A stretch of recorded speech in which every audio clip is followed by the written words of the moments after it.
মুসলিম সমাজের বেদাতি শিরকি আকীদা হচ্ছে যে নবী করিম সাল্লাল্লাহু আলাইহি ওয়াসাল্লামের মিলাদ পাঠ হলে, মিলাদ পাঠ করা হয় না। মিলাদ মানে কি? মিলাদ মানে কি? জন্মের তারিখ বা জন্মের সময়কাল, জন্মবার্ষিকী। তো যদি আমি বলি যে অমুক জায়গায় জন্মবার্ষিকী পাঠ হচ্ছে, তো হাসবেন না? হাসবেন না যে লোকটা তো বাংলায় জানে না রে। বলছে অমুক জায়গাতে জন্ম তারিখ পাঠ হচ্ছে, হ্যাঁ, বা জন্মের সময়কাল পাঠ হচ্ছে, পড়া হচ্ছে, হাসবেন না? কিন্তু যখন মিলাদ পড়া হচ্ছে বলছে, তখন হাসবেন কেন? ওইটাই ধর্মকর্ম আপনাদের। কত অবুঝ, হ্যাঁ, কত আমাদের না জানা ইসলাম সম্পর্কে। যে আরবিতে বললে তো লাগে যে সত্যি ইসলাম, মিলাদ পড়া হচ্ছে, যাই মিলাদ পড়তে। আর যখন বাংলাতে তর্জমা করে দিলাম মিলাদের যে জন্মবার্ষিকী পাঠ করা হচ্ছে, তখন বলছি পাগল নাকি, না বাংলাই জানে না আসলে কি বলছে। যেমন কোন একজন নেতা জীবনে কোনোদিন আজান টাজান শোনেনি, কোন এক দেশের কথা বলছি, তো দেশে এসে হঠাৎ করে বড় নেতা বা নেত্রী হয়েছে, নেতা হয়েছে, তারপরে তখন আজান শুরু হয়েছে। তো আজান হইলে আমরা কি বলি? এখন আমরা আলোচনা বন্ধ করি, কি হচ্ছে? আজান হচ্ছে, ঠিক না? তো বলছে আজান এখন বাজছে, আপনারা একটু এখন চুপ থাকেন। আজান কি হচ্ছে? বাজছে। হাসবেন না? হাসবেন না? জি, ভাষাই জানে না, আর না হলে পাগলি মস্তিষ্ক। আজান আর বাজে নাকি? আজান আর বাজে নাকি? কি বাদ্যযন্ত্র যে আজান বাজছে? রিংটোন যে বাজছে, রিংটোন বাজছে, মোবাইল বাজছে বলতে পারেন, ঠিক না? আজান হচ্ছে। ঠিক ওই রকমই মিলাদ পড়াটি হয় পাগলে বলে, আর না হইলে বেচারা অবুঝ, মিলাদের মানে বুঝে না, মিলাদ পড়ে আসে, অথচ মিলাদ পড়ার জিনিস না। মিলাদের সময় জন্মবার্ষিকী পালন হলে অথবা মিলাদ পাঠ হলে শুধু 12 রবিউল বলে নাই, 12 রবিউল বলে তো হয়, কিন্তু যখনই মিলাদ পাঠ হয় নাকি তখন নবী হাজির হয়ে যান। কে যান? নবী তশরিফ নিয়ে আসেন। এটা হলে একটা মত তাদের। যদি আল্লাহর নাজেল করা ধর্ম হইতো, কথা একটাই হইতো। আবার ওদের কিতাবে আছে যে নবী সাল্লাল্লাহু আলাইহি ওয়াসাল্লাম সব জায়গায় সব সময় হাজির নাজির, সব জায়গায় সব সময় হাজির নাজির। যেই নবী সব জায়গায় সব সময় হাজির নাজির, তিনি আবার শুধু মিলাদে কি করে হাজির হন? কোনটা ঠিক বলেন তো? এটা ঠিক না ওইটা ঠিক? দুটো কথায় পার্থক্য হইলো না? হইলো না? বুঝতে পারছেন না পার্থক্য? বলছে মিলাদ মাহফিল হলে কি হয়? নবী হাজির হয়ে যান। আবার তাদেরই কিতাবে আছে যে নবী হাজির নাজির, সব জায়গার খবর রাখেন, সর্বস্থানে তিনি বিরাজমান। জি হ্যাঁ, এই আকীদা শুধু বেদাতি আকীদা নাই, এত বড় বেদাত যেটা বড় শিরক। কারণ একমাত্র আল্লাহ এলেমের দিক দিয়ে হাজির, আল্লাহ সত্তাগতভাবে হাজির না। আল্লাহর সত্তা 7 আসমানের ওপর, সমস্ত সৃষ্টির ঊর্ধ্বে, আরশ আজিমের ওপরে আছে। বোঝা গেছে? কিন্তু আল্লাহ রাব্বুল আলামিন এলমের দিক থেকে, জ্ঞানের দিক থেকে, ক্ষমতার দিক থেকে, পরিবেষ্টনের দিক থেকে সব জায়গায় হাজির। এই সব দিক থেকে আল্লাহ হাজির। নবীও হাজির, নবীও হাজির নাজির। নাজির মানে দেখা। আল্লাহ সবকিছু দেখছেন না? দেখছেন না? দেখছেন না? দেখছেন না? আল্লাহ যেমন সৌদি আরবে আমরা কি করছি দেখছেন, সারা পৃথিবী দেখছেন, ঠিক না? এই দেখনেওয়ালাকে নাজির বলে। কি বলে? নাজির বলে। তো আল্লাহ হচ্ছেন নাজির। এখন নবীকেও হাজির নাজির বলবেন, তো আল্লাহর সাথে শরীক করলেন না? শরীক করলেন না? আল্লাহর সাথে শরীক করলে কি মুসলিম থাকে নাকি? লা ইলাহা ইল্লাল্লাহ ঠিক থাকে নাকি? না মুশরিক হয়ে যায়? বলুন, আপনারাই বলুন। আল্লাহর সাথে শরীক করলে শিরক, বড় শিরক হয়ে যায়। এক লোক বলে যে নবী হাজির এবং নাজির। জি, এটি শিরকি আকীদা। নবীকে হাজির মানে উপস্থিত মনে করা, আর নাজির মানে সবকিছু দেখছেন। নাজির মানে প্রত্যক্ষকারী দেখছেন, আর হাজির মানে উপস্থিত। এটি হচ্ছে ভারতের আহমদ রেজা খান বেরেলি তার আকীদা। আর তার উম্মত যারা নিজে বাংলাদেশে রেজবি বলে, যতগুলি মাজারপন্থী আছে, এক কথায় তারা সবেতে সামিল, যেই নামই বলুক না কেন তাদেরকে। আর টুসি হোক, আর মাইজভান্ডির হোক, আর দেওয়ানবাগি হোক, আর অন্য কোনো হোক, নবীকে হাজির নাজির বলা আল্লাহর সাথে শরীক করা। সুতরাং সেই ব্যক্তি মুশরিক। মুশরিক। আর মুশরিক যদি এই অবস্থায় মারা যায় এই আকীদা নিয়ে, কবরে যদি সেজদা নাও করে আর মনে করে যে নবী হাজির নাজির, তাহলে চিরকাল জাহান্নামে থাকতে হবে। কারণ আল্লাহ ছাড়া কেউ সব কিছু দেখেন না। আল্লাহ হচ্ছেন সব কিছু দেখনেওয়ালা। ইন্নাল্লাহ বাসীরুম বিমা তা'মালুন, যা কিছু করছো আল্লাহ দেখছেন। তাহলে আল্লাহ হচ্ছেন নাজির, আর হাজির আল্লাহ সত্ত্বে হাজির। আল্লাহ আরশ আজিমে রয়েছেন, নবী কি করে হাজির? নবী এখানে হাজির। ওই জন্য তারা দাঁড়িয়ে দাঁড়িয়ে মিলাদ করে যে নবী চলে এসেছেন। নবী যদি হাজির হবে, সবসময় হাজির, তো আবার ওই কিছুক্ষণ পরে বা শেষ দিকে যখন মিলাদ শেষ হলো, শেষ দিকে কেন দাঁড়ান? তাদের ধারণা যে এখন শেষ দিকে এসছেন, আল্লাহ নবী শেষখানে আসবে, যদি আসে না তো। এই শিরকি আকীদা যে নবী যেখানে সেখানে হাজির, সব জায়গায় হাজির, কত কত জায়গায়, হাজার হাজার জায়গায় একসাথে আপনার দিনই প্রোগ্রাম হচ্ছে, তাহলে সেখানে হাজির। এসব শিরকি আকীদা। নবী করিম সাল্লাল্লাহু আলাইহি ওয়াসাল্লাম হাজির নাজির নন। যারা এই আকীদা রাখবে তারা মুশরিক, মুসলমান না, কারণ আল্লাহর সাথে অংশীদার বানাইল। জি, হাজির নাজির বলা যাবে কি?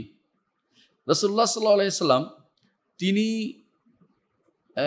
অবশ্যই তার কবরে আছেন, এতে কোনো সন্দেহ নেই।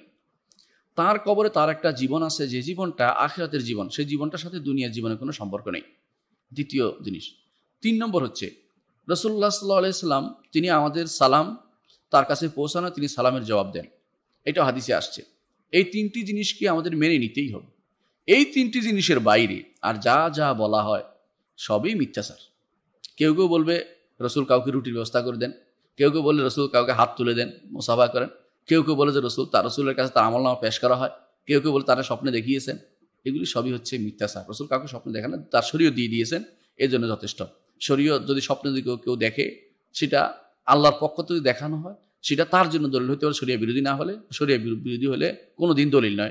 আল্লাহ রসুল দেখান, আল্লাহ রসুল দেখাইতে পারেন না, আল্লাহর পক্ষ থেকে সেটা আসে নাই, সেটা মনে রাখতে হবে। আচ্ছা, এটা হচ্ছে মাসালা হলো হাজির। হাজির কে হয়? যে জীবিত। এখন যদি মনে করে যে কেউ দুনিয়ার জীবনের মধ্যে জীবিত, সেটা মৃত্যু, এবং সে মনে করে যে সে এইভাবে দেওয়া হয়তো মিথ্যা কথা বলছে। এই জন্য রাসূলুল্লাহ সাল্লাল্লাহু আলাইহি ওয়াসাল্লামকে যেখানে সেখানে হাজির এটা বলাটা বা হাজির নাজির বলাটা সেটা জায়েজ নেই, এবং এটা বড় গুনার কাজ। আর দ্বিতীয় শব্দ হচ্ছে নাজির। রাসূলুল্লাহ সাল্লাল্লাহু আলাইহি ওয়াসাল্লামকে নাজির অর্থ সবকিছু দেখে যিনি, আল্লাহ তাআলা তিনি আরশের উপর থেকে সবকিছু দেখেন, তিনি ব্যতীত সবকিছু দেখেন এমন কেউ নেই। যে ব্যক্তি বলে যে রসুল নাজির সবকিছু দেখছে, সে শিরিক করতেছে, সরাসরি আল্লাহর সাথে শিরিক করতেছে। খেয়াল করেন, আমরা প্রথমটাকে শিরিক বলি নাই, প্রথমটাকে বলছি গুনার কাজ, মিথ্যা কথা। দ্বিতীয়টা হচ্ছে শিরিক কেন? সে মনে করতে রসুল দেখতেছেন, সেটা কিন্তু একটা শিরিকের কারণ। এই দেখার সিফাতটা আল্লাহ সবকিছু দেখেন। হ্যাঁ, সুতরাং প্রথমটাও যদি কোনো কেউ মনে করে যে আমরা যে এখানে মিলাদ পড়তেছি বা আলোচনা করতেছি, এখানে রসুল সেখানে দেখতেছেন বা সেখানেও তিনি ওখান থেকে উপস্থিত হচ্ছেন বা দেখা, তাহলে সেটাও শিরিক হবে। কিন্তু উপস্থিত হওয়ার বিষয়টা এটা হচ্ছে হিন্দুয়ানি বা বিভিন্ন ধর্মের বিকৃত বিশ্বাস, এগুলি মুসলিমরা বিশ্বাস করে না। মৃত্যুর পরে কেউ কোথাও উপস্থিত হতে পারে না। মৃত্যুর পরে আল্লাহ তাআলা যাকে যেখানে নেন তিনি সেখানে যেতে পারেন। রাসূলুল্লাহ সাল্লাল্লাহু আলাইহি ওয়াসাল্লাম তিনি মেরাজ রাত্রিতে তার জন্য আল্লাহ তাআলা বিভিন্ন নবীকে একত্রিত করেছেন বিভিন্ন জায়গাতে, তিনি আল্লাহ একত্রিত করে দিয়েছেন, নিজেরা কোথাও যেতে পারেন। রাসূলুল্লাহ সাল্লাল্লাহু আলাইহি ওয়াসাল্লাম কোথাও হাজির হন না, এটা মিথ্যা কথা। রাসূলুল্লাহ সাল্লাল্লাহু আলাইহি ওয়াসাল্লাম সবকিছু নাজির, এটাও মিথ্যা কথা, এটা বলে শিরিক হবে। কারণ সবকিছু নাজির হচ্ছেন আল্লাহ তাআলা, তিনি সবকিছু দেখেন, তিনি আরশের উপর থেকে সবকিছু দেখেন। তিনিও সৃষ্টির ভিতরে প্রবেশ করেন না, সৃষ্টির ভিতরে তিনি সত্তাগত প্রবেশ করেছেন, এটা কোনোদিন কেউ বলে না। এটা যদি বলে, এটা হলুলি এবং এটা জাহামি এবং এটা যারা শিরকি আকীদা বিশ্বাসী তাদের কাজ। বেশিরভাগই তারা হচ্ছে নিকৃষ্ট মুশরিক। এই জাতীয় বিশ্বাস যারা থাকবে তাদের পিছনে সালাত আদায় করা যাবে না। এদের তাদেরকে প্রথমে বুঝাতে হবে, তাদের উদ্দেশ্যটা কি জানতে হবে। তাদের পিছনে কোনো সালাত আদায় করা যাবে না, এবং তাদের পরিবারে থাকলে, তাদের সমাজে থাকলে তাদের সমস্যা হয়, তাদেরকে বুঝাতে হবে জিনিসটা। এই জন্য পরিবার এবং সমাজের মধ্যে এরকম সমস্ত লোককে রাসূল সাল্লাল্লাহু হাজির নাজির কিনা, যেসব ইমাম খতিবরা হাজির নাজির পড়ে তাদের পিছনে নামাজ পড়া জায়েজ কিনা। আমাদের ফুরফুরার পীর ও মুর্শিদ মুজাদ্দিদে জামান আবু বকর সিদ্দিকী রাহমাতুল্লাহ আলাইহি তার বক্তব্যে, লিখিত ওয়াজে, আল্লামা রুহুল আমিন সাহেবের বিভিন্ন কেতাবে, তার উদ্ধৃতিতে, আল্লামা সাইফুদ্দিন সিদ্দিকীর কেতাবে বারংবার উদ্ধৃতিতে বারংবার লেখা হয়েছে, কেউ যদি মনে করে আল্লাহর রসুল হাজের নাজের অথবা আল্লাহ ছাড়া অন্য কেউ হাজের নাজের, কোনো পীর অলি হাজের নাজের, ওই ব্যক্তি কাফের। এটা ফুরফুরার আকীদা, এটা আমাদের কথা পরিষ্কার। একমাত্র সদা হাজির নাজির মানে হলো সদা সর্বদা সর্বত্র বিরাজমান, সবকিছু দেখছেন। এই ধরনের সিফাত একমাত্র আল্লাহ তাআলার ক্ষেত্রেই প্রযোজ্য। কাজেই যারা বলেন আল্লাহ রাসূল হাজির নাজির, এটা ফুরফুরার মানহাজে, ফুরফুরার মুজাহিদান আবু বকর সিদ্দিকীর মতে, আল্লামা রুহুল আমিন সাহেবের বিভিন্ন কেতাবে, আল্লামা সাইফুদ্দিন সিদ্দিকীর বিভিন্ন কেতাবে বারংবার উল্লেখ করা হয়েছে যে এই বিশ্বাস করা কুফরি, এরকম বিশ্বাস করলে ওই ব্যক্তি কাফের হয়ে যাবেন। যারা ইমামরা না জেনে করেন তাদেরকে নসিহত করবেন, বুঝাবেন। বুঝানোর পরও যদি না বোঝেন তাহলে তার পিছনে নামাজ হবে না। আল্লাহ তাআলা সবাইকে তৌফিক দান করুন, আমিন। সুবহানাকা।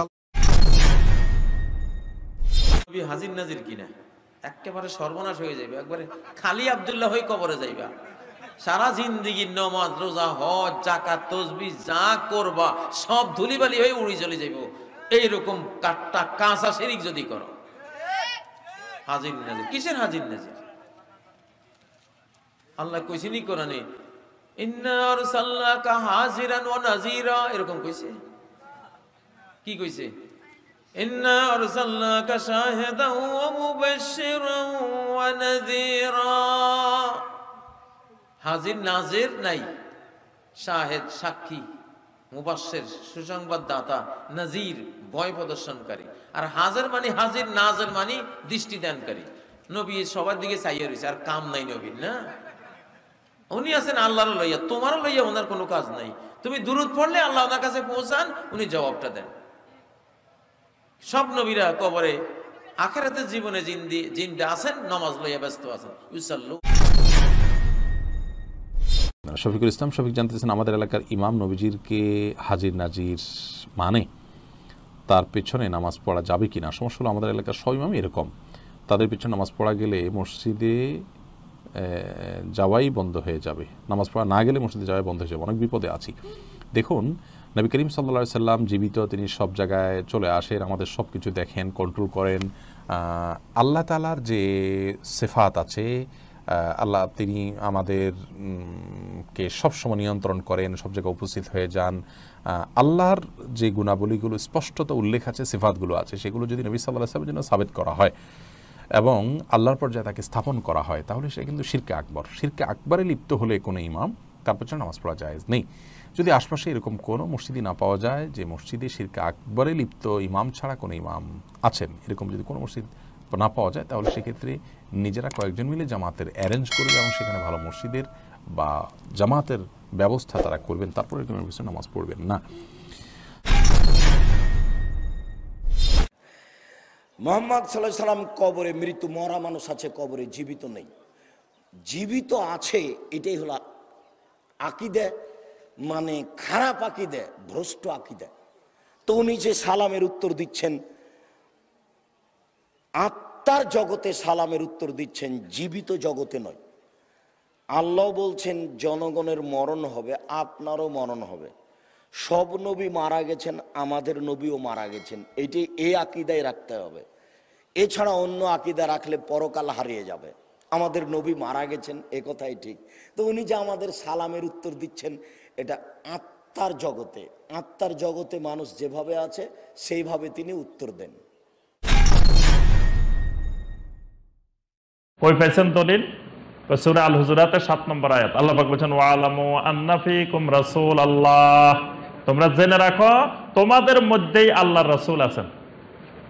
তোমাদের মধ্যে আল্লাহ রাসূল, আল্লাহই তো বলছে আমাদের মধ্যে আল্লাহ রাসূল আছেন।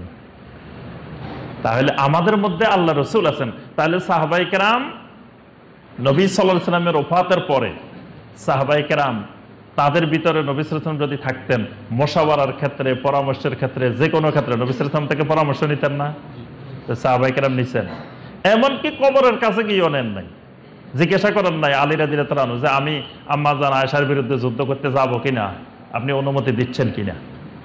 আয়েশা রাদিয়াল্লাহু আনহার ঘরের মধ্যে নবী সাল্লাল্লাহু আলাইহি ওয়াসাল্লাম, আয়েশা রাদিয়াল্লাহু আনহা জিজ্ঞাসা করেন না, ইয়া রাসূলুল্লাহ সাল্লাল্লাহু আলাইহি ওয়াসাল্লাম, আমি আলীর বিরুদ্ধে যুদ্ধ করতে যাইতেছি, আপনি আমাকে পারমিশন দিতেছেন? কারণ তার স্বামী, অনুমতি নেওয়া লাগবে না? আবার তার স্বামী বলা হচ্ছে জিন্দা, জীবিত আছে, তো অনুমতি ছাড়া উনি বাইরে হবেন কেমনে? উনি অনুমতি নিছে? নেন নাই। তাহলে বোঝা যায় আয়াতটা সাহাবায়ে কেরাম যেভাবে বুঝছেন আমরা সেইভাবে বুঝি না। ওই বুঝি আর এই বুঝে গন্ডগোল, মানহাজের গন্ডগোল, এটাই হলো মানহাজের বিচ্যুতি।